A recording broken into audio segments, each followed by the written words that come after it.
Mac is finally coming to the Bazaar, dropping on April 2nd, and thankfully no, this isn't an April Fool's prank. Today we're taking an early look at 30 brand new items tied to the hero, plus a little sneak peek at upcoming merchants and skins. So the first item we're taking a look at is called the Bottle Tornado, and it has probably the most interesting effect you're going to see in today's video. It is a 7-second cooldown, which is a little bit high, but it reads, "The sandstorm begins." You also slow one item for 3 seconds. Now, one of Mac's identities is that he's an ammo-based hero. So what can happen is you use all your potions, you get this big burst of HP regen, but maybe your potions run out of ammo, you have no way to reload them, and you could get outscaled by your opponents. So that's where Bottle Tornado can come in handy. You activate the sandstorm within 7 seconds, and while you have this relatively high HP regen, you hope to defeat your opponents with the sandstorm before they can outscale you. However, if you're running a Mac build where you're maybe more weapon focused or you're more offense based, I don't think necessarily Bottle Tornado is going to be that useful for you. Currently, we don't have too many items or skills in the game which benefit from a sandstorm going off, but we'll move on to our next item, which actually synergizes quite nicely with the tornado. This is the Crocodile Tears. It is a 13-second cooldown, which is very high. It reads deal 1 damage, but it has an effect when your opponent takes damage, this gains +4 damage for the fight. So if you're activating the tornado potion, you're triggering the sandstorm, there's a lot of ticks of damage that are going to be hitting your opponent. If you add this in with fire and poison, that's a lot of fast ticks that are hitting them as well. So I could see in the early game this could scale quite nicely, but I imagine the flat damage scaling isn't going to do too well into the late game. Next up we have the Hourglass, which reads, adjacent items have their cooldowns reduced by 4%. Now I imagine once you take this to higher tiers, it's probably going to go 8, 12, then 16. If that's the case, it's essentially giving 32% of cooldown reduction, which is quite similar to the Diamond Phonograph. Diamond Phonograph gives 50% of cooldown reduction to the item on the left, but it is a medium item. Another benefit of the Phonograph is that you're pumping the strength into one single item, so making your best item even stronger, I would say, is more preferable. However, I still think Hourglass is going to be a great item. Phonograph is really nice for Pygmalion, and I could see this doing some good work. However, as you can see, it starts at bronze here, and I don't think it's going to be a great early game item. In the early game, a lot of your strength is spread out over a lot of mediocre items, so bumping them up by a little 4% is not going to be too great. However, as you get to the late stages in the game, you might have 1 or 2 insane items, and being able to squeeze some extra juice out of them should be pretty good. Next up, we have the Infinite Potion. This has a quick cooldown of 3 seconds, and it reads, gain 1 regeneration for the fight, and then you reload this. So if we just take a look at its base strength, it is quite a weak effect, I would say. This is probably going to be similar to an item like Uzi. If we look at Uzi, the effect isn't that powerful, but it's usually a fantastic support item to enable other items or other synergies. When it comes to Infinite Potion, I think we're going to see the same case, where using an item very quickly can be beneficial, gaining regen can be beneficial, and it's nice that it's constantly reloading, so you're constantly getting those potion activations. However, this can be more of a core item if we find some way to scale up that HP regen from the item. Perhaps on the release, we'll see an equivalent of something like Cinders, where you can scale up the regen on an item, and I could see this being part of more of a core piece rather than a support. Next up, we have the Weaselpede. Has quite a cute face, but all those legs are a little bit creepy. It is a 6-second cooldown, which is pretty decent, and you freeze one item for 1 second. Its effect reads, while your enemy has poison, this has +1 multicast. I would say an item we could compare this to is Pygmalion's item, the Snow Globe. Now, the Snow Globe can reach a multicast of 3, but it requires a lot of spaces on the board to do that. Weaselpede has the potential, with perhaps a skill, to give you a freeze item that multicasts for 2 and only uses 2 slots. Now, I would say Snow Globe for Pygmalion is not some crazy oppressive item, but when you do have freeze-based synergies, such as the Giant Ice Globe, it's a pretty nice item. So I think Weaselpede is going to be pretty similar. if Mac's pool of freeze items are quite underwhelming, I think Weaselpede is going to follow. But if the freeze items are great, I think Weaselpede will be the same. Next up, we have Fireflies, a small item with a hefty 9-second cooldown. It's got a burn of 3, and when you slow, this gains +1 burn for the fight. Now, just looking at this card, it looks pretty underwhelming. I would compare it to Charcoal from Dooley, which has some use cases, but I think is generally a below average item. If you get Fireflies early and you have no slows in your build, a 9-second burn 3 is pretty bad.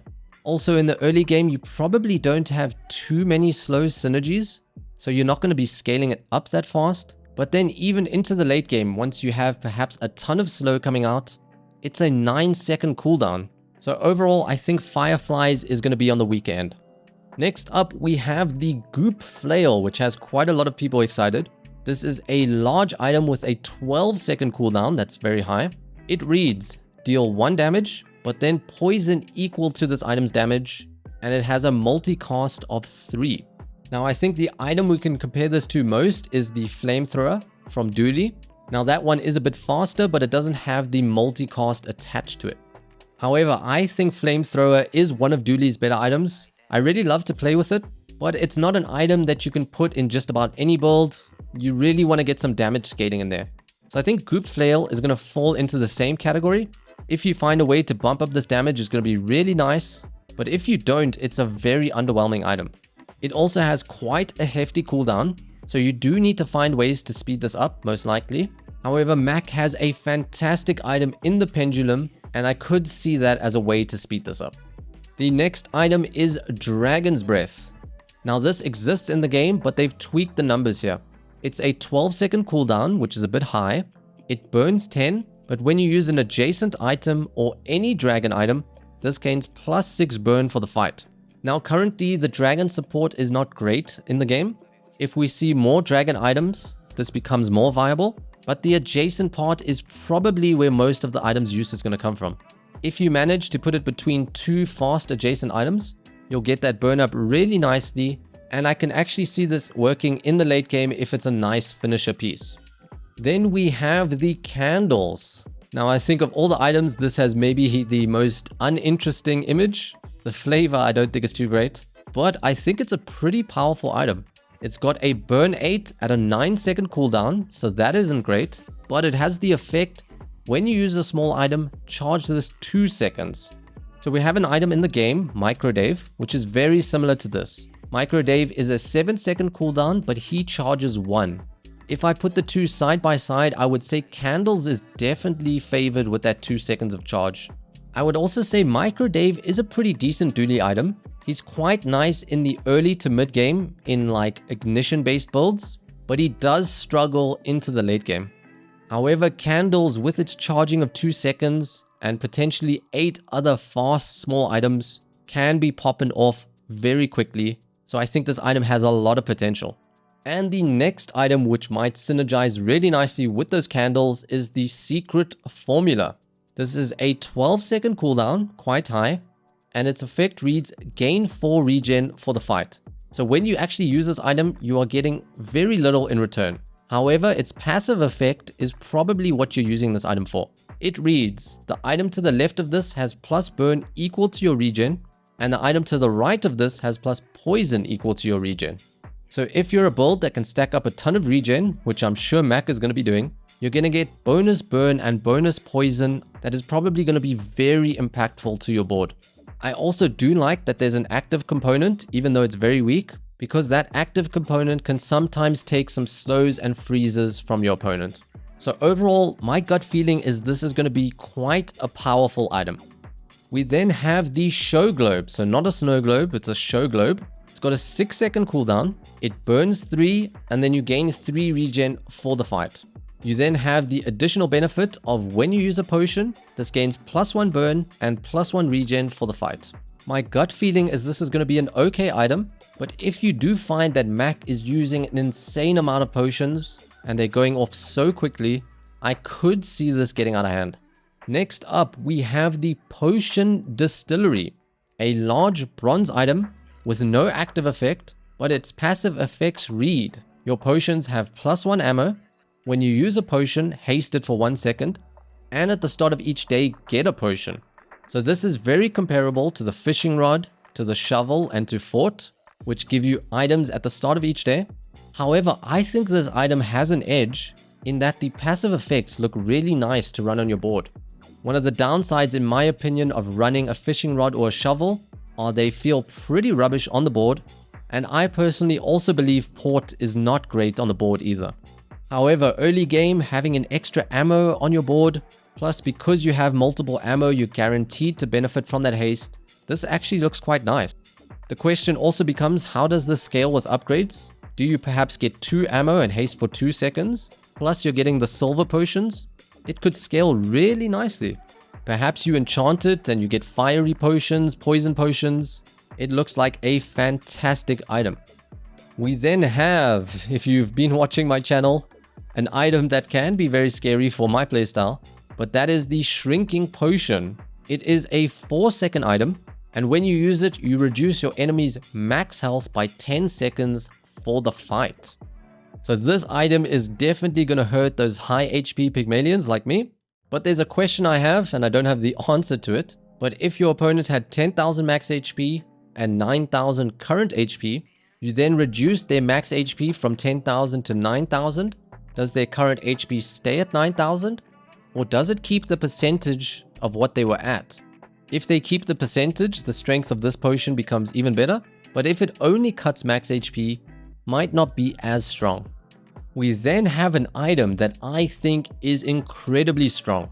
Now this is the runic potion with a 3-second cooldown, so very fast item. It says haste your lifesteal weapons for 1 second. So that's not too crazy. But after that, it reads one of your weapons gains lifesteal for the fight. Now a fast item like this that is small, that can just give lifesteal to a weapon, that's something I'd run in a lot of Pygmalion builds, in a lot of Vanessa builds, and maybe even some dually weapon builds. Like honestly, to me, for those characters, this item looks pretty broken. You can also find ways to increase that ammo so you can get lifesteal on multiple weapons. It does it very quickly, and it's a bronze item, so you can find this early and just hold on to it. It's not going to cost you too much money, and you can maybe go a weapon focused build. Now maybe this potion won't be too strong on Mac. Maybe in order to balance this, they made sure Mac isn't very weapon focused. So we'll have to see how it plays out on him. We then have Frozen Fire. This is a large silver item that burns 8 on a 5-second cooldown. So that's not too crazy. But when you freeze, this gains +4 burn for the fight.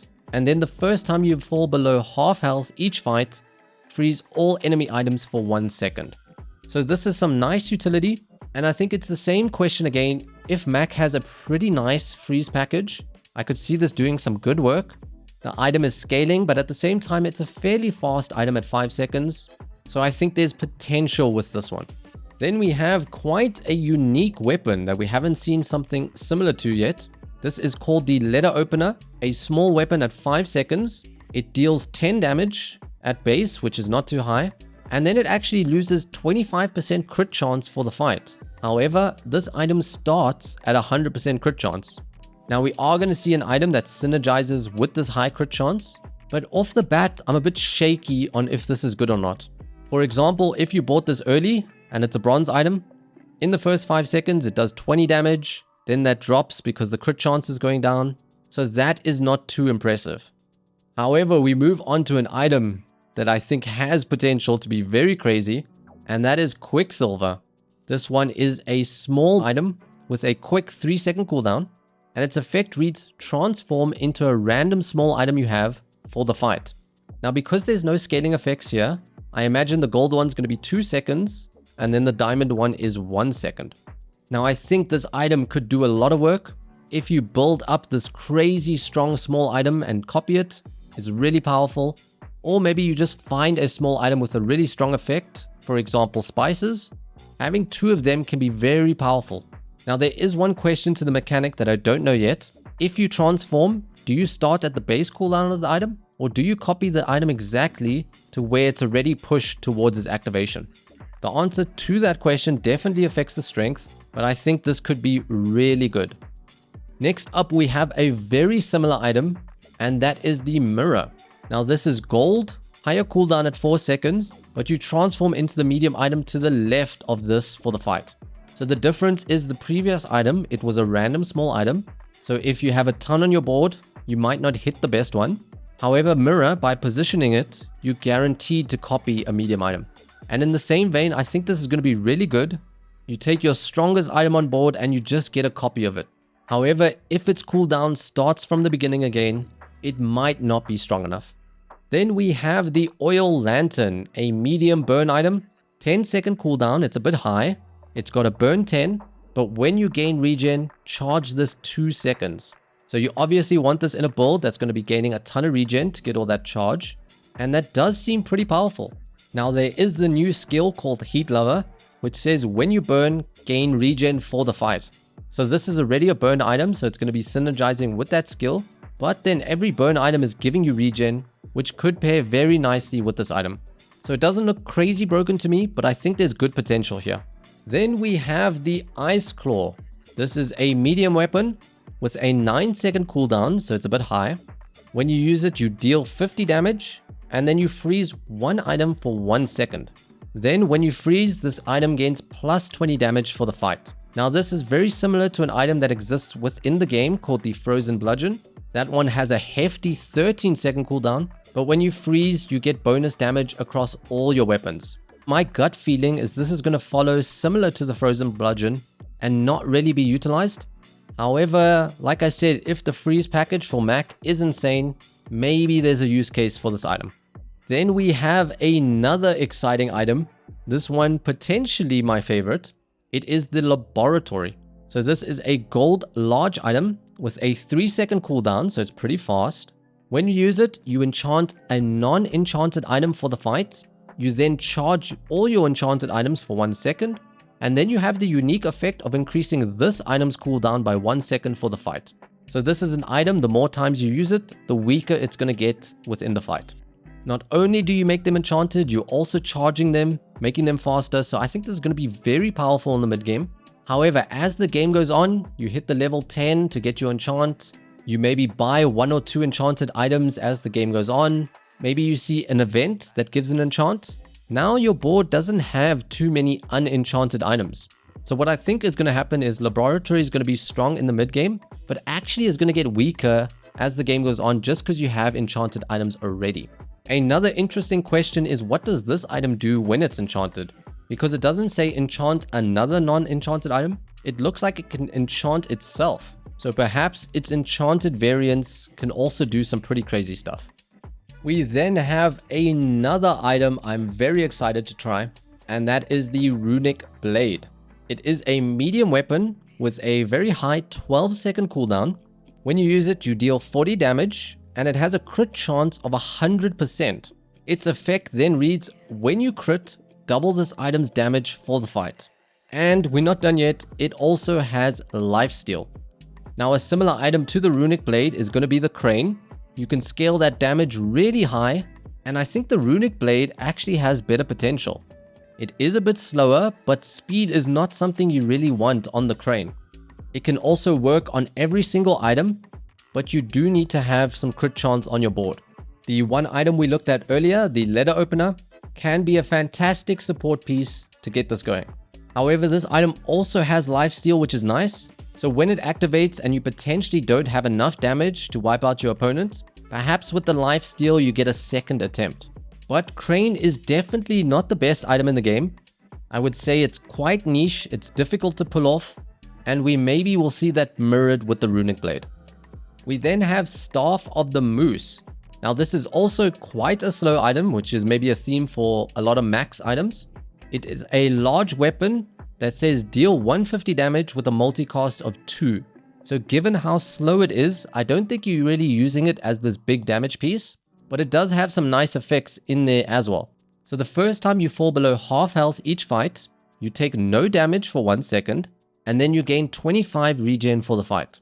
On top of that, your weapons have plus damage equal to 1 times your regeneration. So my feeling is this item's going to be quite nice in the early game. The base damage on it is not too impactful, but getting that extra 25 regen quite early can turn a lot of fights. If we were to compare 25 regen to an item, that's almost like a silver bushel. So getting that plus the 1 second of damage immunity is quite a nice effect. Plus, you're also playing Mac, so you've probably got some regen synergies in there as well. And on top of that, your weapons are getting plus damage. Don't know how impactful that's going to be to Mac. Maybe he's on the low end of weapon variety, but I think this item could be good. My gut is telling me maybe it's nice quite early if you pick this up very early as a silver item. But I imagine as it gets to the later parts of the days, it gets to gold, diamond, I don't think it's going to have that big of an impact. We then have Memento Mori. So this one reads, the first time you would die each fight, heal for 1 HP and take no damage for 1 second. So to me, this just looks like a worse version of Tense. The heal is very small compared to Tense, and you're not getting the multicast on your healing items.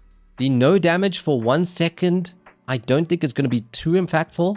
Yes, it can save you quite nicely if you come up against a boulder build or a double whammy that's quite slow. But I think in 98% of the times, this is just an item on your board that's not really doing anything. So I don't think this one's going to be too good. So we have the Runic Daggers. This is a 6-second cooldown, so that's not too bad.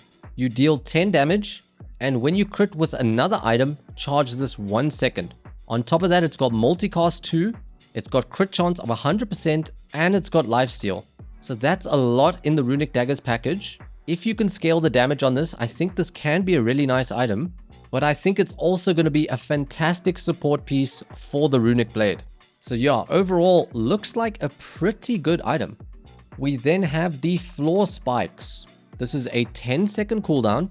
You deal 20 damage and poison 2, but when either player uses a weapon, you charge this 2 seconds. Now there have been busy bees in the game which are very similar, and that's whenever your opponent uses a weapon. However, the busy bees are kind of weak because you can't guarantee your opponent's going to be having weapons. So there is potential with this item, and I'm interested to see how it pops off. We've got a small item called the Smelling Salts. This is a 7-second cooldown, and you slow one item for 1 second. Then when you slow, haste the item to the left of this for 1 second. So on its own, I would say this item is a little bit weak. It's maybe a tad slow at slowing the opponent's items and hasting yours.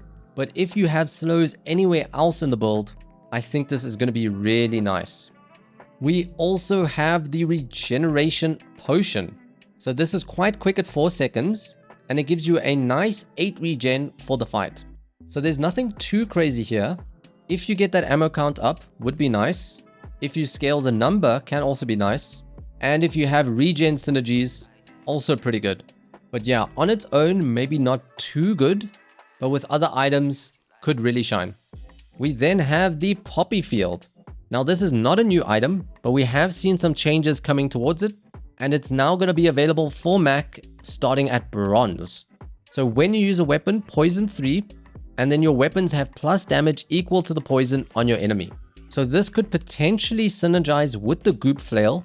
However, with both items being large, maybe it takes up too much space on your board. I think we will have to see what weapon Mac is looking like for getting all that plus damage, but I think there is some potential here.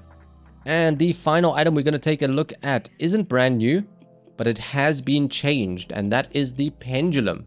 Now it still has its crazy charge mechanic, but they nerfed it so that it no longer gives crit chance.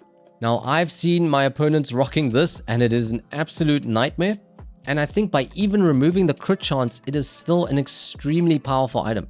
I think what's also going to make it scary is that this is now readily available for Mac, whereas it was quite difficult for your opponents to find it throughout the run.